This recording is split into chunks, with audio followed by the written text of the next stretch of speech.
Well, welcome viewers. You're watching 7 at 7. I'm Preeti Chaudhary. But before we get to you the latest coming in from England, the final journey of Queen Elizabeth II, let me get you the headlines.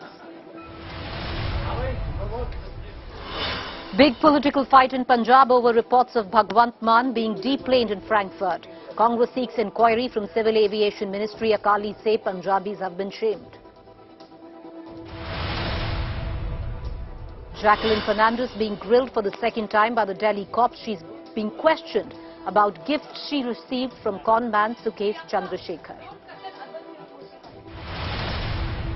Karnataka Congress Chief D.K. Shivakumar appears before ED in Delhi in connection to 2019 money laundering case.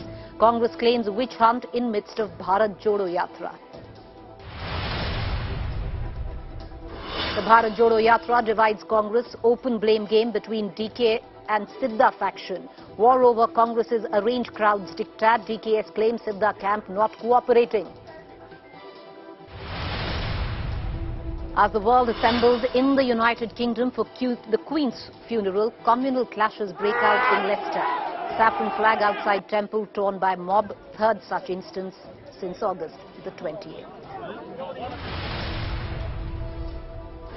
United Kingdom's final goodbye to Queen Elizabeth II. Queen's state funeral service ends with her children and grandchildren by her side at Westminster. World leaders pay tribute.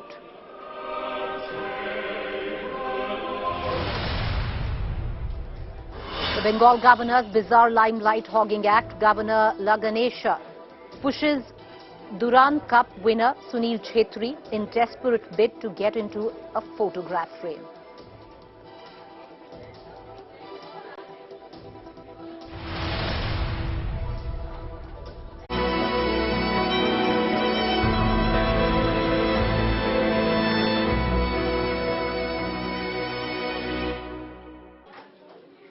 All right, viewers, as the world and the United Kingdom bids farewell to Queen Elizabeth II, we get you till now the defining images.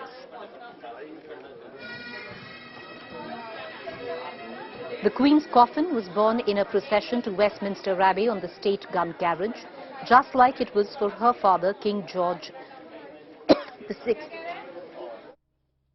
King George V, great-grandfather, King Edward VII, and great-grandmother, Queen Victoria. As the Queen's coffin was taken in procession from Westminster Hall to Westminster Abbey, it was led by massed pipes and drums of Scottish and Irish regiments, Gurkhas and the RAF.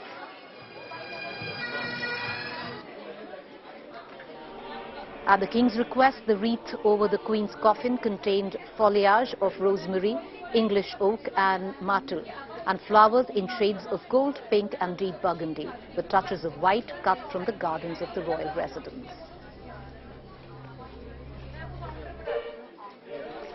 The Queen Elizabeth II's coffin arrived at Westminster Abbey, followed by her children, the Queen's eldest son and successor, King Charles III, dressed in ceremonial military uniform, followed the solemn procession alongside his three siblings. Prince George, aged 9, and Princess Charlotte, who's 7, walked behind the coffin of their great-grandmother, who they fondly called Gran-Gran. They walked between their parents, the Prince and the Princess of Wales, William and Catherine. The Duke and Duchess of Sussex, Harry and Meghan, also walked behind the Queen's coffin in Westminster Abbey. Harry was dressed in the royal uniform. He was given special permission to wear the uniform as a tribute to the Queen, but without her initials, even though he is not a working royal family member.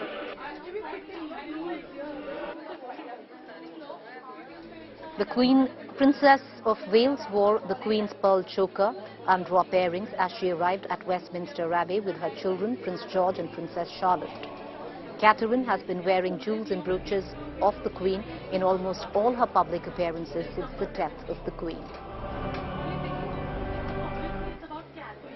US President Joe Biden and the First Lady of the United States were one of the first to arrive at Westminster Abbey. The monarch's funeral was attended by an estimate of 2,000 guests. French President Emmanuel Macron, Canadian Prime Minister Justin Trudeau, Indian President Draupadi Murmu were some also photographed sitting with Sheikh Hasina, the Bangladeshi Prime Minister. The former British Prime Ministers Boris Johnson, Theresa May, David Cameron, Gordon Brown and Tony Blair were present at Westminster for the state funeral of Queen Elizabeth II in central London. As the Queen's coffin heads towards Windsor Castle, the people of Britain bid a final farewell to Queen Elizabeth II, marking an end to a life well lived.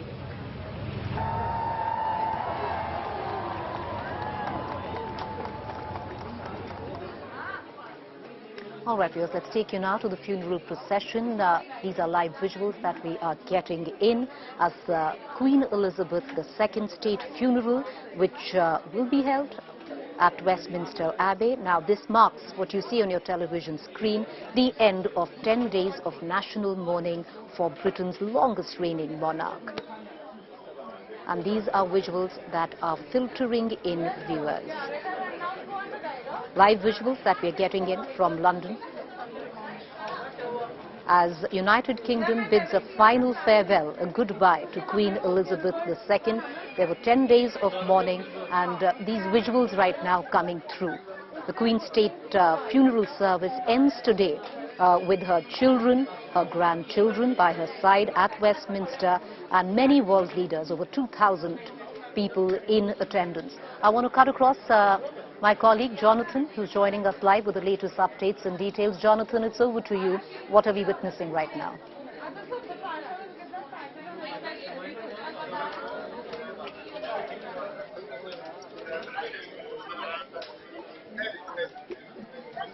Jonathan, can you hear me? Yes, I can hear you. Can you hear me? Yes, we can hear you. Jonathan, I would reckon the final hours before the Queen is laid to rest, would you quickly take us through on what you're witnessing? Yes, absolutely. So I'm standing just outside Windsor Great Park, which is absolutely thronged with well-wishers and mourners at the moment. As you can see, they're just filing past me even now. These are latecomers. They may or may not manage to catch a glimpse of the funeral cortege. But what we're going to have in about half an hour to 45 minutes is essentially the final phase in this multi-layered funeral day of funeral rigmarole and mourning, because now that the Queen's casket has been transferred from the royal gun carriage into the procession of motorized hearses, they are, even as we speak, making their slow journey from central London here to Windsor now. We're about 25 miles away from Westminster here, so they're obviously moving at a stately fashion. But once they get here, they will proceed at walking pace down a very, very long road, about a 3.5-mile road. It's called the Long Walk, and both sides of that road are absolutely now thronged with mourners and well-wishers. There are about 10, 12 people deep on either side. So they will be there to wave their flags and bid their final goodbyes to the Queen. Once she enters those golden gates into Windsor, that's essentially the last that the public will see of the Queen and her casket. Then there will be what's known as a committal ceremony, which again will be attended by about 800 people. And then after that, finally, later tonight, a small private ceremony just for the close royal family. Well, many layers there, as you pointed out, Jonathan, the final hours. But, for our viewers back home in India, I want to ask you, firstly, the Queen being buried at the St. George's Chapel, what is the significance of that?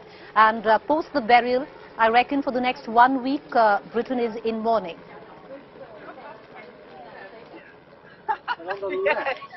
Where are we? Oh, that's a park. Jonathan, can you hear me? Yes, I can hear you. Hi, yeah, Jonathan, yes. What I was asking is, for our viewers back home in India, what would be the significance of the Queen being buried at the St. George's Chapel? And also, if you can take us through the rituals and the mourning period post the burial. I would reckon it carries on for the next 1 week.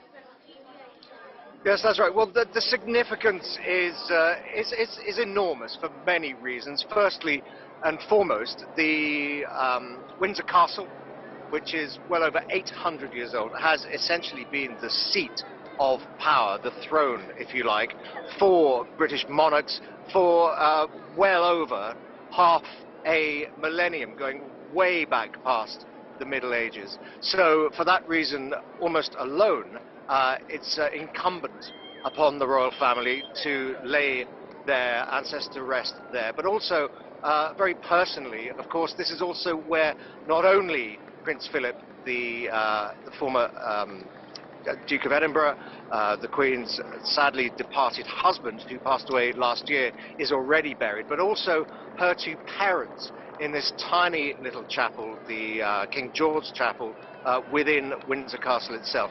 So that's a very poignant reason, and also a deeply historical reason why the Queen has been brought here. Now, to answer your second question, in terms of the mourning process, well, of course, we've already had a 10-day mourning period, and essentially, although officially the mourning may continue for a little while, the official period of mourning is actually scheduled to finish between today and tomorrow. I guess, in a sense, the country is still coming to terms with the death of the Queen. I mean, you can see here this poster just fortuitously behind me. I mean, there are posters like that everywhere, in every shop, in every supermarket. These posters put together, they all bear similar messages. Thank you, ma'am. Thank you for a lifetime of service. So in that respect, I think there won't be anything like an official mourning period, certainly not what we've seen in the last week and a half. But it may take some time, I think, for the country to readjust to the new King Charles III era. Well, Jonathan Gilbert, appreciate you joining us. Thank you there. And we're going to continue to come back to you as Jonathan Gilbert, my colleague who's tracking the events back in London and Great Britain, pointing out that the significance there of burying the Queen at the St. George's Castle, it marks the 10-day end of the mourning period. But as Jonathan stated, that it would possibly carry on for the next a day or two. There are a few more rituals to be done, but officially today would mark the end of the mourning period. Let's look at what has been the last 10 days for the United Kingdom.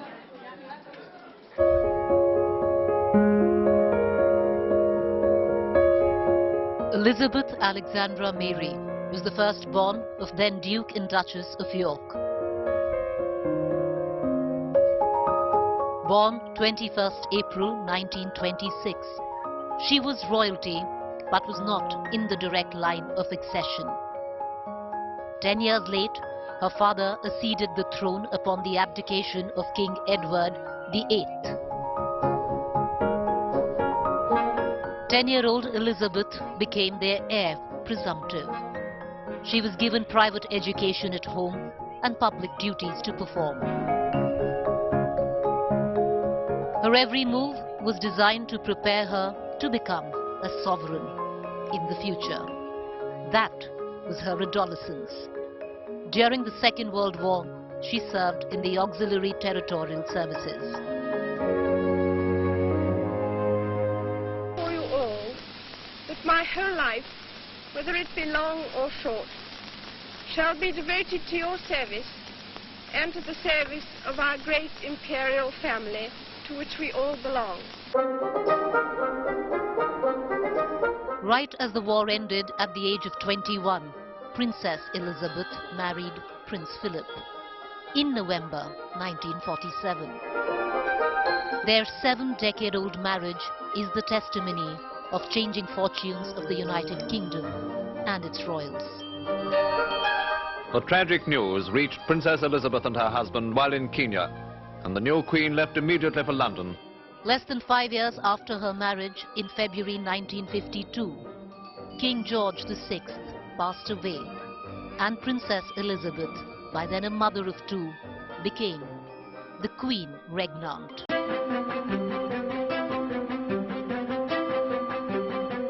She was 25-year-old, beautiful, vulnerable, and young. The United Kingdom was going through a lot of change. The old order and the colonial era was at a dying end when Elizabeth ascended the throne through her coronation of 1953. It was the beginning of troubles in Northern Ireland and decolonization of Africa. The longest reigning monarch saw the emergence of working-class politics of Britain. She witnessed devolution in the United Kingdom as the Parliament granted greater levels of self-government to different parts, like the Scots, Welsh, London and Northern Ireland. As the second longest reigning monarch of the world, she led UK's accession to the European communities and later withdrawal from the European Union. 7 decades of Queen Elizabeth's monarchy was a changing map of her realm as territories gained independence and some became republics. 15 prime ministers, ranging from Winston Churchill, Margaret Thatcher, Tony Blair, Boris Johnson, and now Liz Truss. Queen Elizabeth had the political wisdom of all kinds and remained the perfect titular head of the United Kingdom. She was hailed for her style till her daughter-in-law, Princess Diana, overshadowed all. A mother of 4 children, Queen Elizabeth was criticized for failing marriages of her children. The 80s and the 90s were the most cruel to her reign, when tabloids reported personal affairs and indiscretions of members of the royal family. Queen Elizabeth captured the emotion perfectly in her Ruby Jubilee celebration. 1992 is not a year on which I shall look back with undiluted pleasure. In the words of one of my more sympathetic correspondents, it has turned out to be an annus horribilis. 1992 was the year when the Queen's private wealth reported by the press came under criticism. And by the end of the year, it was declared that from 1993, she will pay taxes. One by one, her children's marriages fell apart, starting the year with separation of Prince Andrew and his wife Sarah.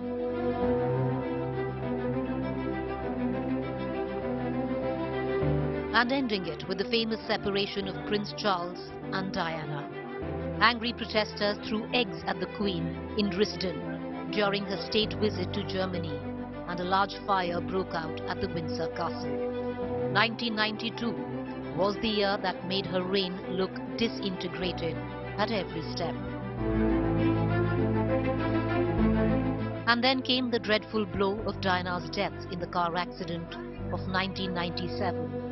There was outpouring of grief in the United Kingdom and worldwide.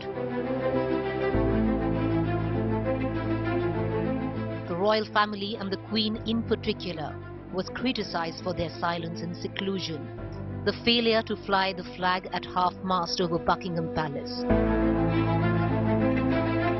But when she addressed in public broadcast as the grandmother of the 2 princes, some rough feathers were smoothened. So what I say to you now, as your Queen and as a grandmother, I say from my heart. First, I want to pay tribute to Diana myself. She was an exceptional and gifted human being. In good times and bad, she never lost her capacity to smile and laugh, nor to inspire others with her warmth and kindness. On the eve of the new millennium, the Queen held hands with the Duke and the British Prime Minister Tony Blair, singing All Lang Syne, while she officially opened the Millennium Dome. In 2002, the Queen marked her Golden Jubilee, the 50th anniversary of her accession. 3 years later, her heir, Prince Charles, married Camilla Parker Bowles, the Duchess of Cornwall. The new millennium made the Queen an adorable public figure, the grandmother of the charming princess. Quite close, isn't it? Message? Yeah, from Michelle. How very amusing. So you like to watch it together? Yes. Let's have a look. How very amusing. So you like to watch it together? Yes. Let's have a look. Hey, Prince Harry, remember when you told us to bring it. She became internet savvy as her grandchildren guided her in the ways of the millennium. Oh, really? Please. Boom. As one by one she welcomed her granddaughter-in-laws and grandchildren, Queen Elizabeth became the matriarch, loved, adored and criticized, all at one time. She survived them all with grace and dignity. Thank you, Mr. Prime Minister of Canada, for making me feel so old. As we continue to get you the live visuals of the final hours before the Queen Elizabeth II is laid to rest, those visuals coming through. When it comes down to India, she had a very deep and a rather complex relationship with the country.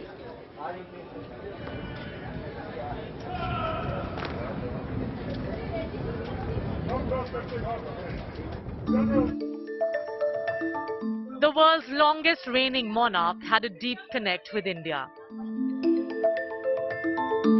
Her marriage to Prince Philip in 1947 cemented that connection. The Duke of Edinburgh, after all, was the nephew of Lord Mountbatten, the last Viceroy of India. The Queen's maiden India visit was in 1961, at the invitation of the first President, Rajendra Prasad. She was the first British monarch to visit India after a gap of 50 years. The tour commenced with a homage to Mahatma Gandhi at Rajghat.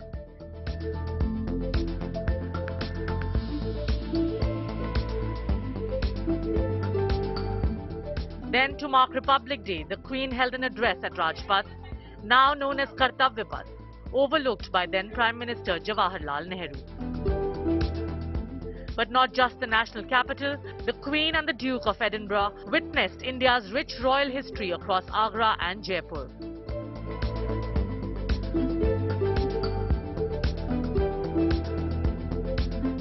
Fast forward to 1983, the Queen was back in India at the invitation of then President Gyani Zail Singh. It was in this visit that the Queen honoured Mother Teresa for her contribution to the society with an Order of Merit. And she also met with then Prime Minister Indira Gandhi. But it was her last visit to India that ruffled feathers. In 1997, when she arrived to mark 50 years of India's independence. It was her address at the Jallianwala Bagh premise, where hundreds of Indians were massacred by the British, that sparked wide protests across the country. The Windsors, however, did not fail to pay tribute at the Golden Temple in Amritsar. While this 1997 visit was her last to India, the Queen has hosted many Indian leaders over the years. Prime Minister Modi's visit to Buckingham Palace in 2015 and 2018 marked the last time an Indian head of state called on the Queen. With the Queen breathing her last on Thursday, this marks an end of an era for India. Bureau Report, India Today. With that, viewers, rest in peace, the Queen Elizabeth II.